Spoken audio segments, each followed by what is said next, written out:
ওরে বাবা রে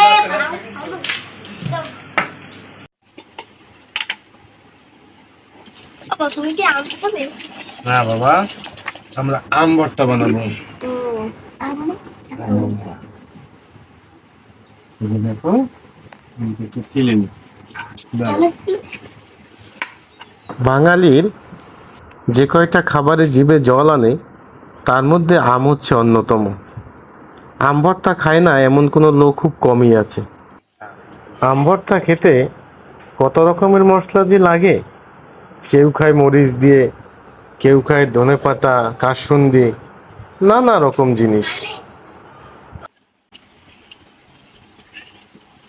বাবা এগুলা কি কি? বাবা এগুলা কি? এটা হচ্ছে বাবা কি বলতো?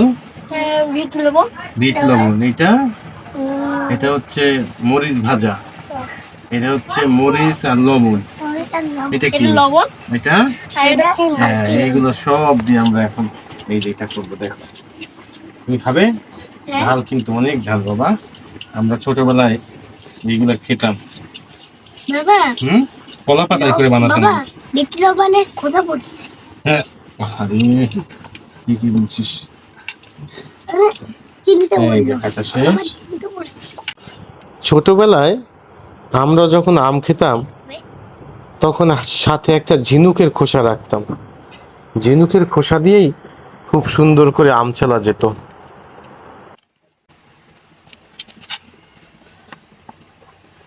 পাতলা পাতলা করে করবে না। তুমি কি খাবে? তোমার কিন্তু ঝাল লাগবে।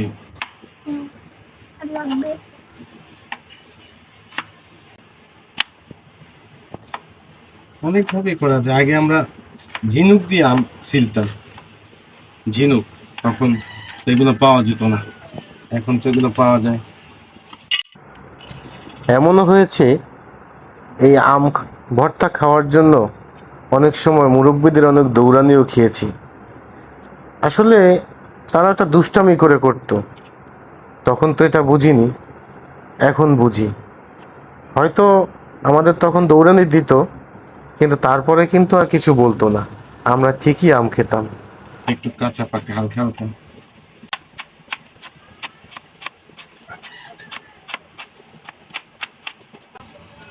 তোমার হাতেও লেগেছে? হাতেও লেগেছে? টক আছে অনেক টক।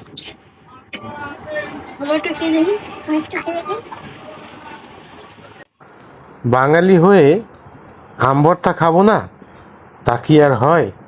সেই আম ভর্তার জন্যই তো আজকে এত আয়োজন। শুধু আমিই কি আয়োজন সাথে থাকবো? আমার দুই ছেলে তারাও কিন্তু আম ভর্তা খাবে, কিন্তু সেই আগের মতো তো আর সেই স্বাদ পাবে না। কিন্তু তারপরও সেই গ্রামের স্বাদটা দেওয়ার চেষ্টা করি তাদের। দেখো আমি কার মতো করি।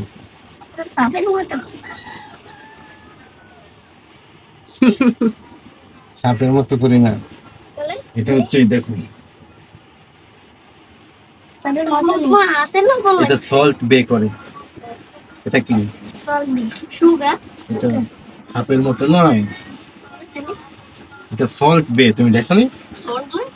সল্ট বে একজন শেফ। না এরকম করে দে।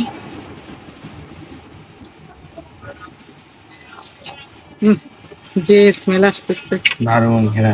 হ্যাঁ ভালোই তো। দেও ঝাঁকি। বাবা তুমি তো এটা ঝাল মুখে মজা করতে। আর মুড়ি না রে বাবা।